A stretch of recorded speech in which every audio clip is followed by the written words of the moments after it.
السلام علیکم ګرانو کتونکو ښه راغلاست. امید لرم چې ټول به روغ و جوړې د صحت او عافیت جامې به مو په تن وي. زه یم جاوید خان.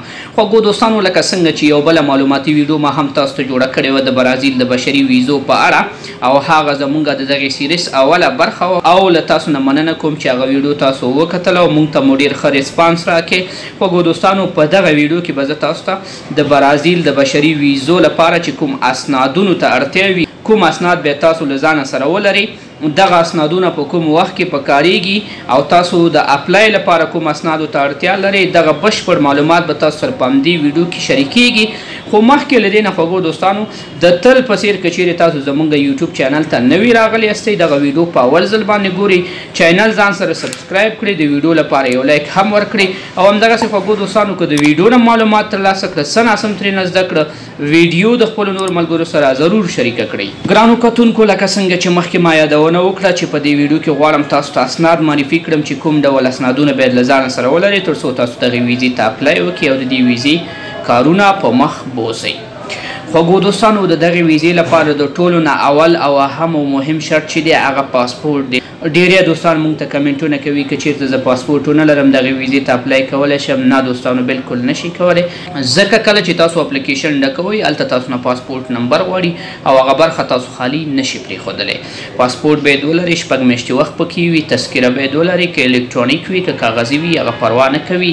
له دې نه وروسته خوږو دوستانو، تاسو باید له ځانه سره فعاله موبایل نمبر ولرئ، ایمیل ادرس ولرئ.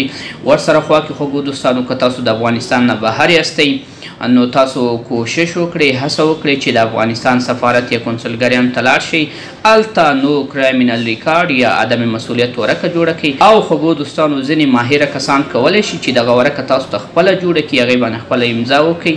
ورسره خوا کې خوږو دوستانو، تاسو د جاز ټکټ ډیکلیریشن ولیکئ.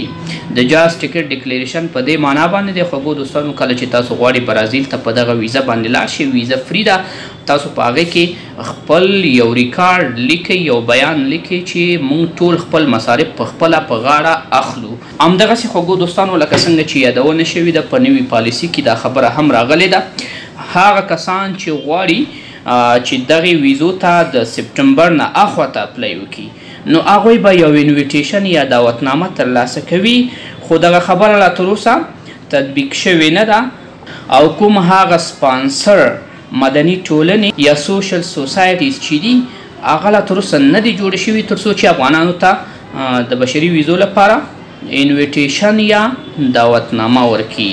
نو فلحال خوږو دوستانو، له هغې ته اړتیا نشته، خو کله چې سایټ اپډیټ شي او تاسو نه دغه سند وغواړي، نو هغه وخت کې تاسو باید دغه سند هم چمتو یا برابر کړئ. فلحال ورته اړتیا نشته. ولې خوږو دوستانو، د برازیل د مهاجرینو ادارې لخوا یا امیګریشن لخوا د دغې سند یادونه هم شوې ده. او همدغسې خوږو دوستانو، هغه کسان چې بینک سټیټمنټ ولري هغې نه هم کولی شي چې کار واخلي او د دې دعوتنامې په ځای باندې سیستم ته اپلوډ کړي.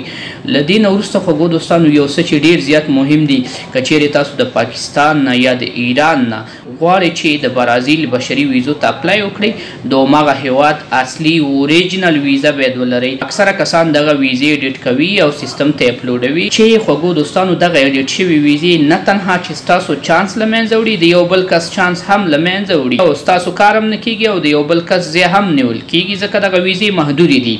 ورسره خوا کې خوږو دوستانو، کله چې تاسو پاکستان یا ایران ته مهاجر شوي یاستئ، نو د هغې ضد دخولي به ولري. اوس راځو دې موضوع ته. ځینې کسان وایي که چېرته موږ وغواړو چې د افغانستان نه ورته اپلای وکړو، نو که د افغانستان نه اپلای کوئ ټول همدغه اسنادونه برابر کړئ، د ایران یا پاکستان ویزه واخلئ، لاړ شئ دخولي وکړئ او دغه اسنادونه خپل سکین کړئ او هلته کې ولېږئ. او کله چې ستاسو انټرویو سکیجول شي، بیا تاسو لاړ شئ هماغه هیواد ته، سفارت ته مراجعه وکړئ، مکمل اسنادونه ځان سره ویسئ، انشاءالله تاسو ته دغه ویزه درکول کیږي. خوږو دوستانو، دا و د اسنادونو په اړه څه ناسه معلومات چې ما تاسو سره شریک کړه. دغه اسنادونه چې انشاءالله تاسو ځان سره ټول برابر کړئ، نو تاسو دغه ویزه په اسانۍ سره ترلاسه کولی شئ. خوږو دوستانو، هغه ملګري چې زموږ سره مخامخ راغلي دي او یا هم خوږو دوستانو زموږ ویډیوګانې کتلي دي او همدغه ډول اسنادونه یې برابر کړي دي، اکثره کسان اوس په برازیل کې دي او یا د برازیل نه مخکې تللي دي. خوږو دوستانو، او دغه ویزې ترلاسه کړي. تاسو هم چانس لرئ کولی شئ ترلاسه کړئ. خوږو دوستانو په راتلونکي درېیمه برخه ویډیو کې به انشاءالله زه تاسو ته د اپلای کولو طریقه در وښیم چې د اپلای لپاره تاسو باید اول څه وکړئ، همداسې مخکې څه وکړئ. ټول معلومات انشاءالله تاسو سره شریکوم. امید لرم خوږو دوستانو چې له دغې ویډیو نه به م څه ناڅه معلومات ترلاسه کړي وي. ویډیو د خپل نور ملګرو سره ضرور شریکه کړئ. مونږ په خپلو دعاګانو کې یاد ساتئ.